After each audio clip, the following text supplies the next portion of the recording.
Good afternoon, and thank you for joining our breakout session today, looking at the future of work. My name is Steve McKeaveney. I am the Head of Customer Success at ITC Secure, and I'm very happy to be joined today by Lesley Kipling, who is Chief Security Advisor at Microsoft. And Lesley, hello to you. Hey, Steve, thanks for having me. I just want to say in the breakout, in the panel session, I got promoted to architect, so I felt good about that. Well, I'm glad I got it right. So maybe just you could then tell us what a chief security advisor at Microsoft does on a day-to-day basis. If you can find out, would you let me know? No, seriously. So we're a team of kind of a global team actually, of everything from ex-CISOs to senior security practitioners who've been around forever, to recognized security thought leaders. Okay, and our goal really is to work with customers, think about the tougher security challenges. We're not salespeople. Our role really is to think about what we see coming in the future, how we share that with industry. And then think about how we influence the technology at Microsoft as well, so that we can, work for that. Personally, I've been doing incident response for a very long time. So one of my key roles is to think about how we counter what we come up with to counter what the attackers are going to be doing in the future. That's excellent. And I'm sure we'll get some great insights from that today. So really looking forward to that. So when we talk about the future of work, and I have read the memo, we're looking forward and beyond. But I think we can't ignore the impact that the pandemic has had on our working life. But taking that as a driving factor, has the pandemic created this new approach, or is it really amplified something which is already in place in the market? So I want to say it was already there. So if you think about digital transformation, that was a term that was coined by Capgemini and MIT, I think back in 2011. If you think about that, that's a long time ago in terms of technology, all right? One of the comments that was made on the panel was that technology helps enable attackers as much as it enables defenders, right? And what we saw with COVID-19 was the fact that the sheer amount of attacks didn't go up in terms of malware, but certainly COVID-19 themed attacks became key for the attackers to do, because obviously we were all very concerned about this global pandemic and what we needed to do to stay safe. So of course they put out a lot of phishing emails, a lot of websites that basically said that this was, all about how to do things for COVID-19. So I want to say, that the COVID-19 really kind of pushed us to be thinking about how we change our lives, how we change our work, and the impact we saw to business was very much around I need to have business continuity of operations, and how am I going to do that when all of my staff happen to be remote? So that caused us a huge amount of implementation challenges, but very quickly did we see people going for, in fact, using the power of the cloud, for example. We saw people moving into the cloud sort of in a matter of weeks, but because they were trying to bring all of this new technology on board very quickly, that brought security challenges along with it. So in fact, the cloud became a security imperative, funny enough. And we just saw businesses just demand for these virtual processes and this collaboration on a scale that we've simply never seen before. But also, interestingly enough, Satya Nadella said to us that we'd seen 2 years worth of transformation in 2 months. So that was quick, right? Yeah. If you think about it from the attacker's perspective, as I said, that benefited them, all right? We saw a massive surge in the opportunistic attacks. We saw human-operated ransomware, and there's a difference between that and normal ransomware, but I won't go into details right now.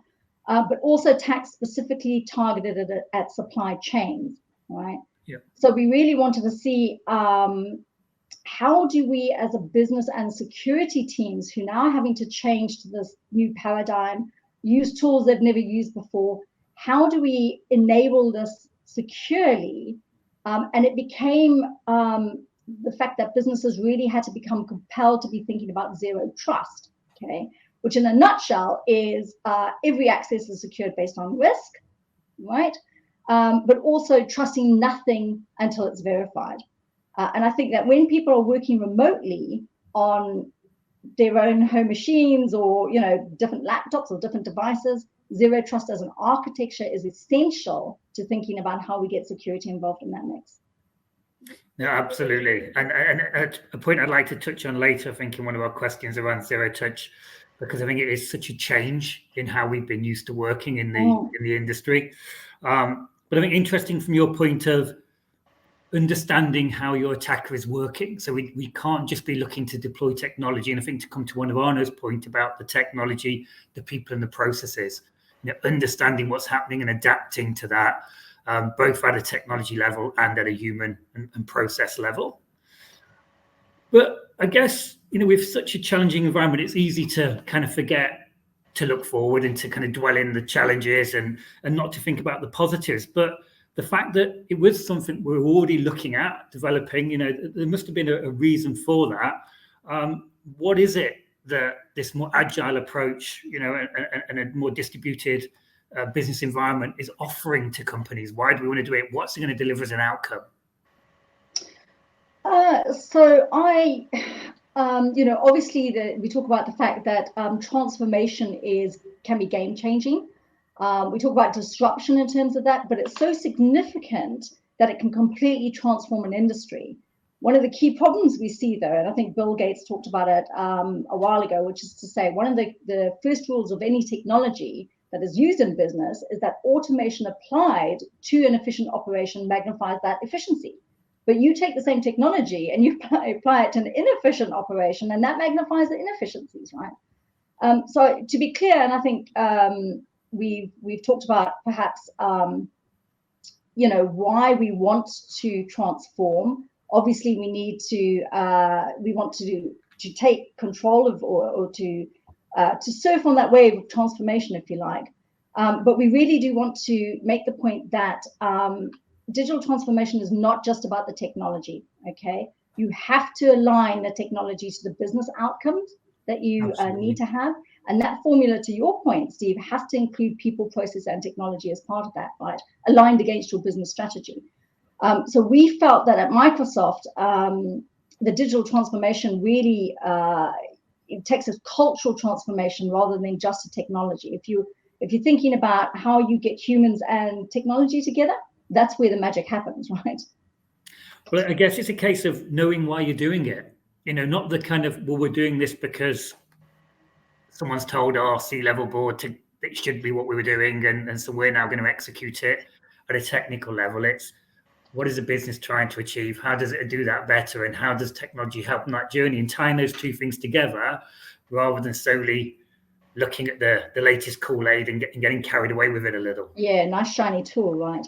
Absolutely. It's interesting as well because we know that the only thing that's harder to do than transform is fail to transform. So the World Economic Forum has said that the combined value of digital transformation to industry and individuals over the next 10 years can potentially be as much as 100 million US dollars, right? 100 trillion. I always get a problem with my millions and my trillions. But what we've seen is, if you look back over since 2000, the year 2000, and look at how many of the Fortune 500 companies are still in business, we know that 52% of them are not there anymore. Yeah. Right, and that really gives us a line in the sand, if you like, about the risk of losing out on disruptive changes. And if they fail to transform, they face the threat of actually becoming irrelevant, which is a problem. Yeah, I think it's that fact that, if you accept the status quo, you're not really standing still, you're actually moving backwards. You've got to take into account the dynamic world around you and that people are moving forward. So that kind of hesitation to seize on that opportunity and to make those plans and then go and execute on those is really, hurting you in that your competition is overtaking you. They're taking your clients, you're not maintaining your place in the market. And so really tapping into that is highly important. Key, right? And I think we also say that, in a disrupted world, which we are in today, because we talk about velocity, I think Peter Hinson talks about the fact that digital transformation is actually velocity, and velocity is no longer optional, it's mandatory. But we want to be thinking about how we invest in strategic resilience, focus on inclusive, comprehensive, and sticky business models, which is, essentially thinking about platforms and solutions as opposed to just a widget. that you can Absolutely. potentially use. And I think we look at it very much in terms of thinking about an organization becoming intelligence driven, because there's a lot of data out there. So can't we use that data to be smart and help us make decisions around how we grow as a business? That's what it's there for, right? No, indeed. And so taking the fact that we do have these fantastic opportunities when we get that vision right, can we just charge forward with no consequence, or are there some things we need to be thinking about to do that successfully? I wish. We like to say that no plan survives contact with the enemy, right? But having one is actually, absolutely requirement for business transformation. So I said before that the cloud was a security imperative.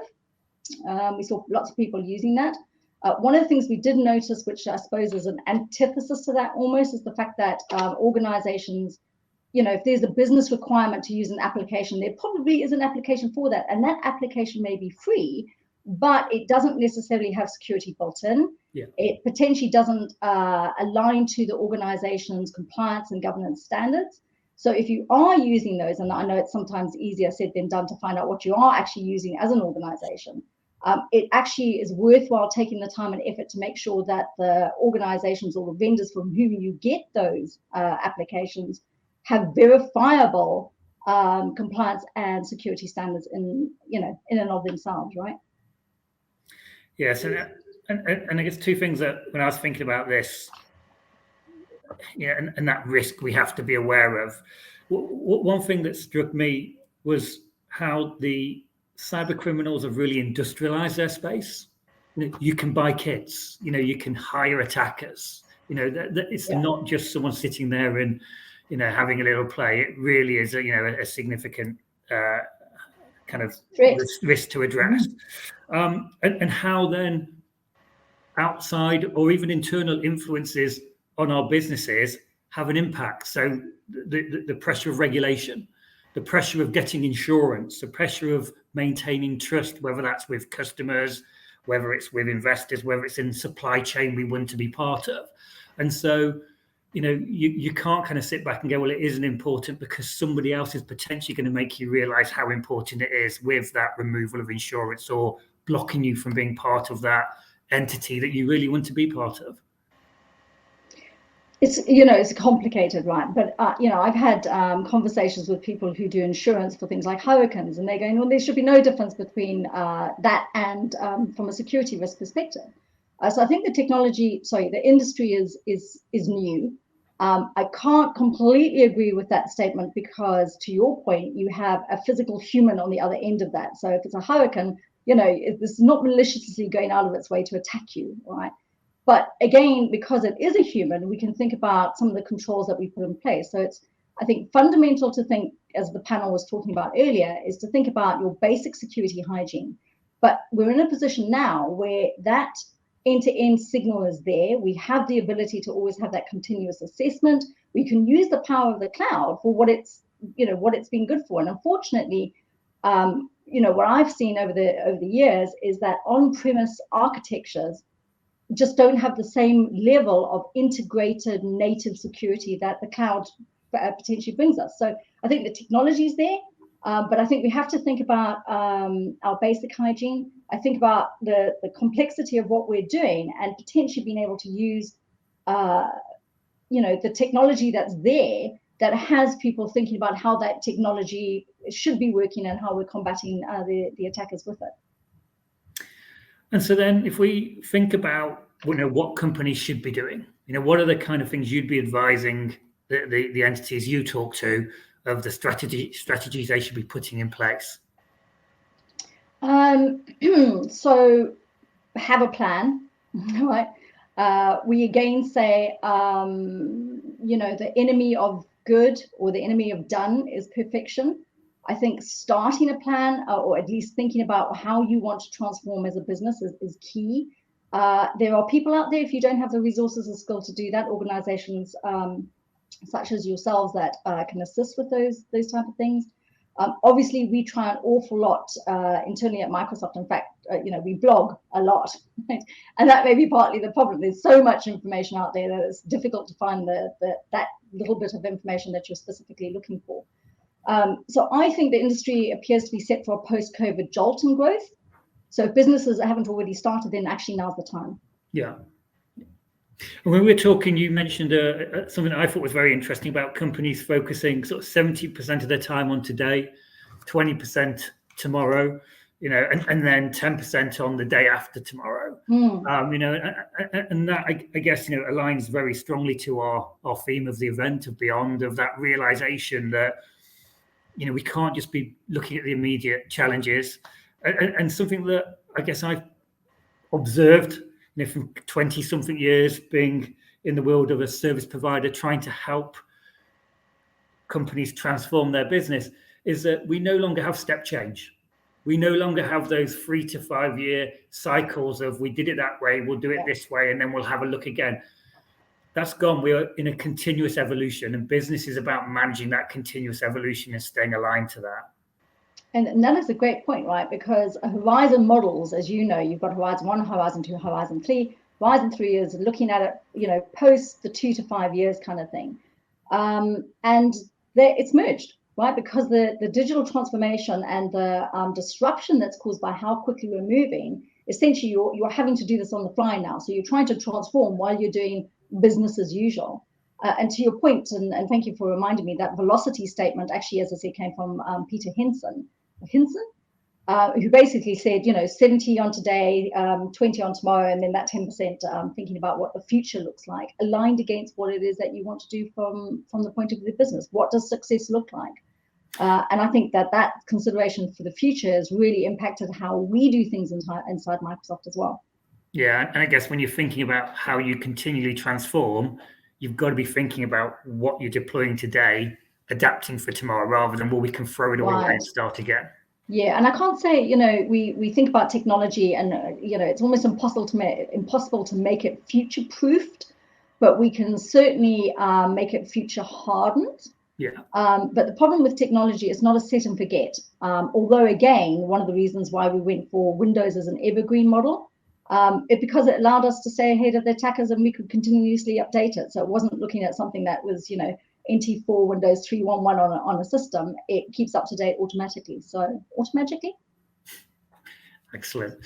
And so how would you kind of say, in a nutshell, Microsoft is trying to help customers with these types of solutions that are there to allow them to realize the objective, but stay safe in that mission?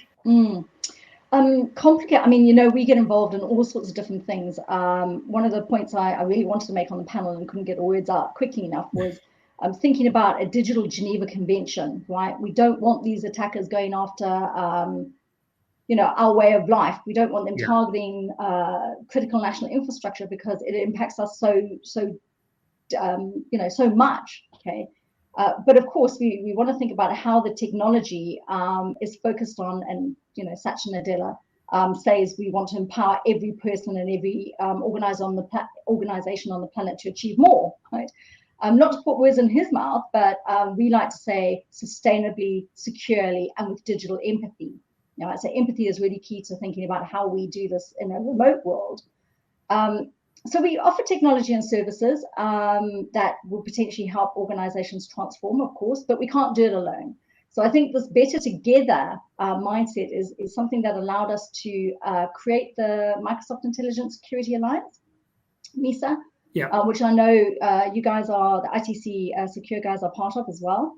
And we essentially, what that is a conglomeration of, or ecosystem, if you prefer, of cybersecurity experts whose goal is to, and they are independent vendors, solution providers, as you mentioned, Steve, who agree and have aligned their vision, I suppose, against the Microsoft security stack, brought out other capabilities there, but whose goal really is to think about how we protect customers against a world of increasing threats.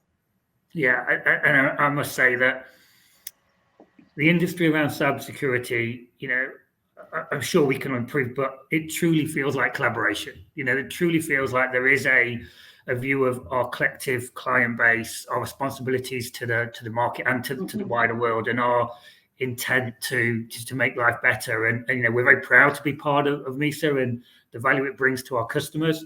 But also picking up on some of the industries or some of the organizations called out, like NCSC, and thinking of just things like platforms like MISP and the ability to integrate that data that's available for the greater good, you know, at a free cost, and to improve the impact on that client base. So I do think it's a really important point, that collaboration, something I hope to see us, you know, continue driving. I think for my last question, Lesley, you know, it's really just to touch on the well-documented challenge around resource. You know, and I know you talked about this in your session earlier. There's a very challenging impact on industries to drive that success, and resource is a challenge. You know, your thoughts around that? You know, I think that's arguably one of the biggest problems facing cybersecurity, right, which is the lack of skilled resources. And again, we're talking about millions of people who, you know, we potentially don't have, okay? So of course we have to look at how technology can support humans, how we can amplify human technology, human ingenuity, how we can scale a human being. And so that's why we look at machine learning. So for example, in our Cyber Defense Operations Center, we have 91% true positive rate, which means we don't look at anything that doesn't have a 91% true positive, because we cannot scale to having a human look at every single one of those. But I think the industry has to change, you know, because I've heard people who are looking for example, cloud specialists, looking for somebody with 10 years experience. Well, good luck with that, because it hasn't been around for 10 years, right? Yeah. And if you know one cloud, do you know the other one? So I think the best thing for us to be able to think about is invest in people who've got useful raw skills. Think about developing their cybersecurity. So as a profile, almost, if you like, instead of trying to hire somebody from college with a cybersecurity degree, which, you know, the technology has moved on, I suppose, a year after they started their cybersecurity degree. Think about inquisitive people who are passionate about problem solving, and then grow them into cybersecurity position. So I mentioned also the Cyber Defense Operations Center as a key point there. We can take somebody from university, and 6 to 8 weeks later, we can train them to be a cybersecurity person, because we aren't looking for a security person. We're looking for somebody who understands data science and can look at patterns. So that's how we've grown our pipeline. Lesley, I'm being asked to wrap up. Thank you very much for your time. Sorry for being so verbose. I'd like to just say in the closings, you know, that obviously that resource is where ITC it's our purpose to bring that capability to our customers, anyone who's out there and interested in how we can do that with the power of Microsoft and their technologies. You know, please do reach out. We'd love to talk about the journey you're on and how we could support you in your ability to build, maintain, and protect your environment. Thank you very much, Lesley. Thank you, Steve. Thanks for having me. Thank you.